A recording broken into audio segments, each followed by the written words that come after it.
Jerry Lord. Jerry Lord.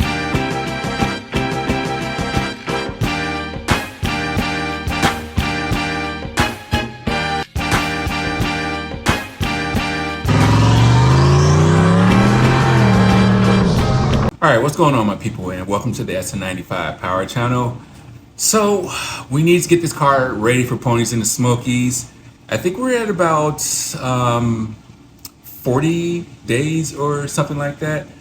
But it's right around the corner, and I still have a laundry list of things I need to do to this car.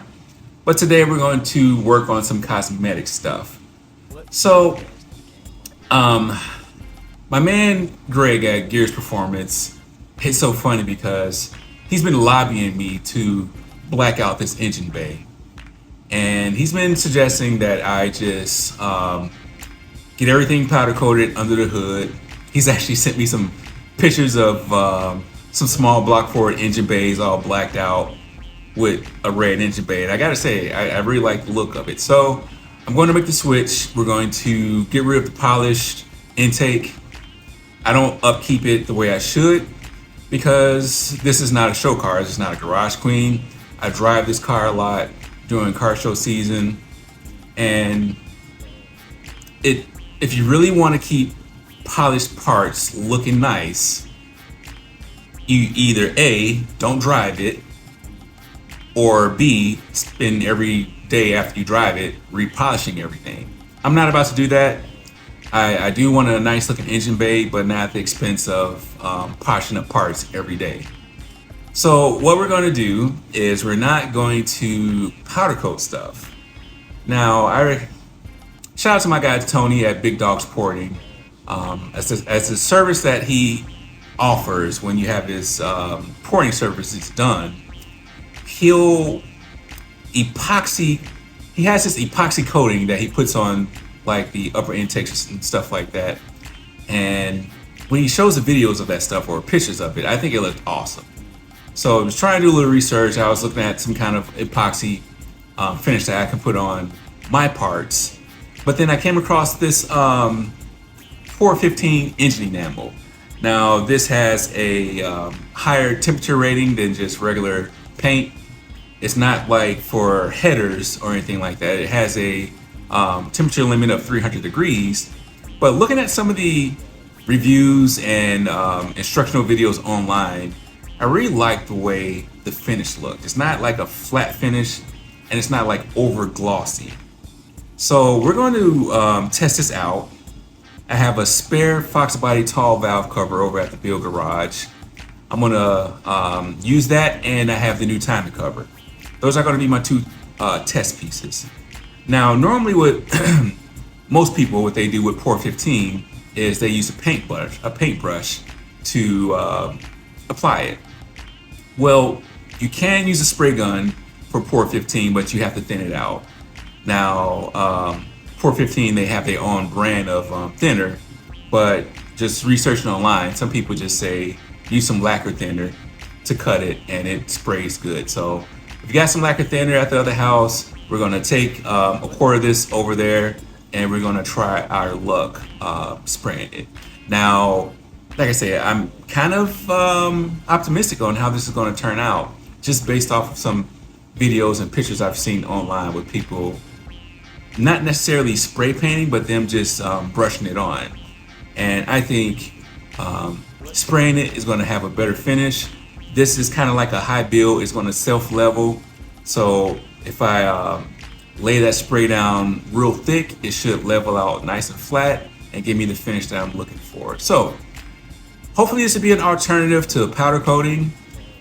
I don't know, we'll find out. So let's head over to the Bill Garage, give this a try, and hopefully it works out.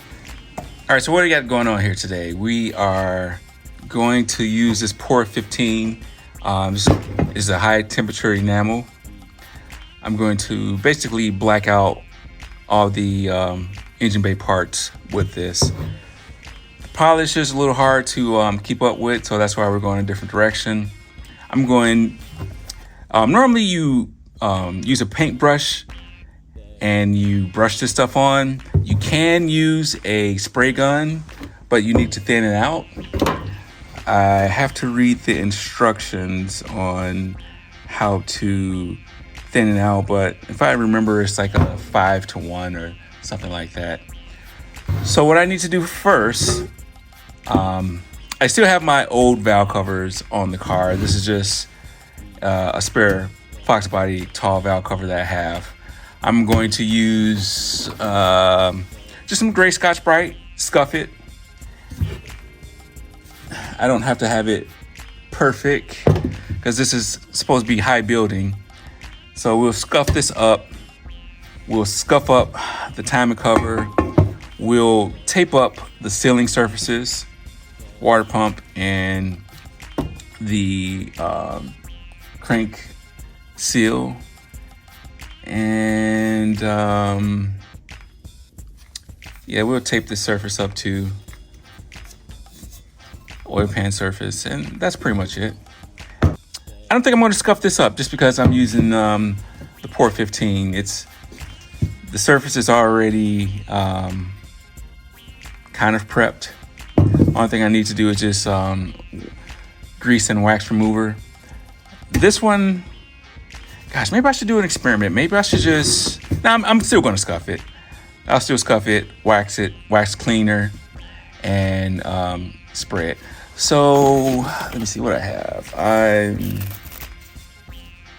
I'm not going to wet scuff it.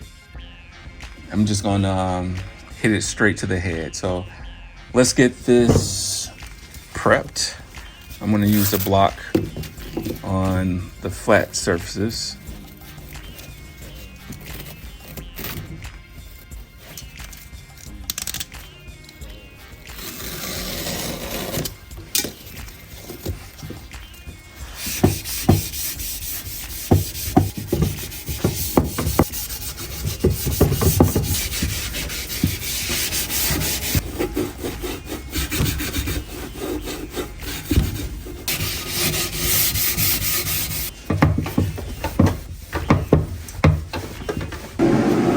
All right, got the timing cover taped up. I've got the valve cover scuffed up. I used the wax grease remover on both parts. Let's mix up some of this Port 15 and get it ready for the spray gun. All right, so a couple of things has got to happen before I start spraying. First, I need to get the garage temperature up. It's pretty cold out here. It's in the 40s, so I want to get this garage up to close to 70. And the other thing is I need to mix this Port 15. Now the instructions say a 5% mix. So I'm going to use this cup. So I'm going to use this 100 milliliter scale. So I know easy math, 5% of 100 is 5, so I need 5 mLs.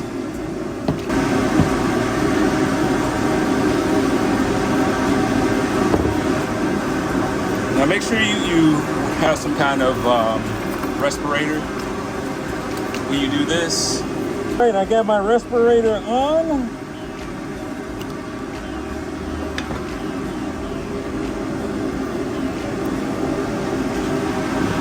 Gonna mix it.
I'm probably gonna need more than that.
So I'm not gonna lie, like this came out better than I expected.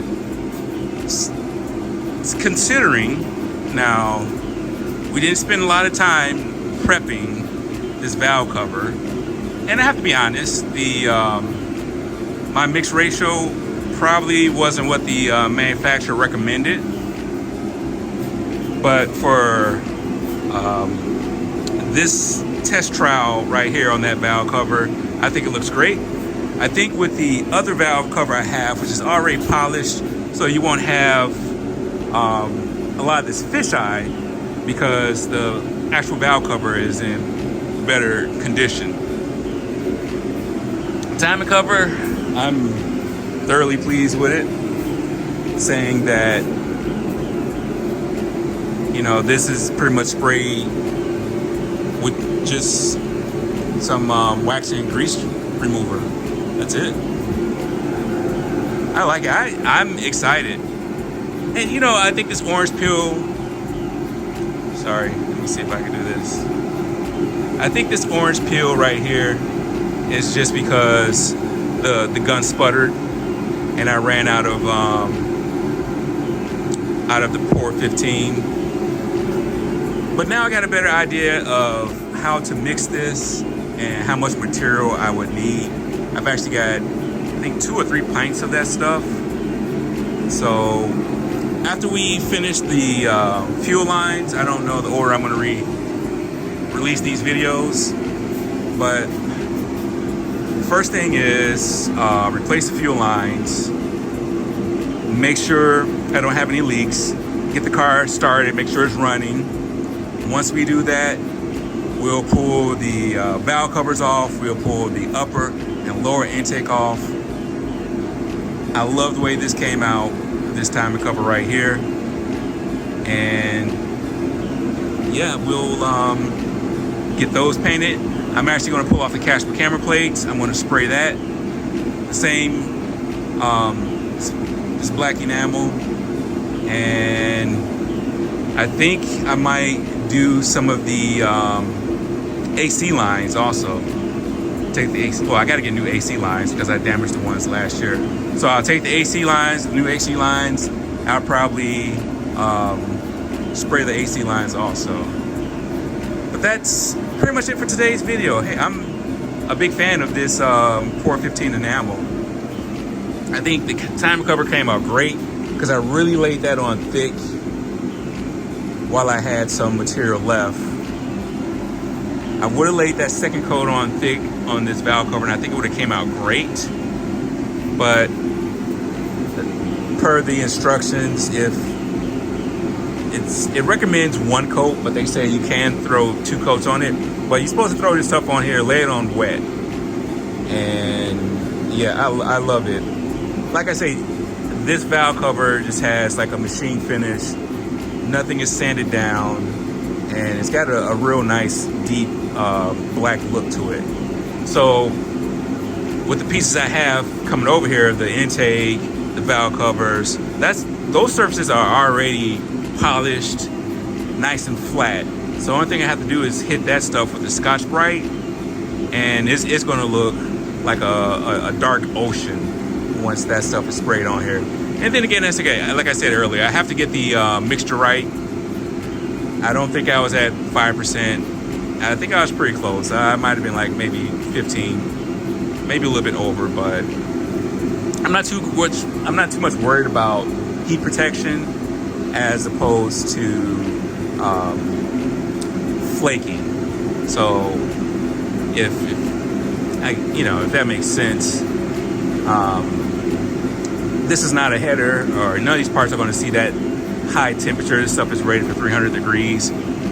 So, the closer I get it to the recommended mixture, the higher temperature threshold I have to that 300 degrees. Right now, I have no idea what temperature threshold this is going to be. So I hope this doesn't like flake and chip, but yeah, I'm very happy with this. If y'all have used this before, leave a comment down below.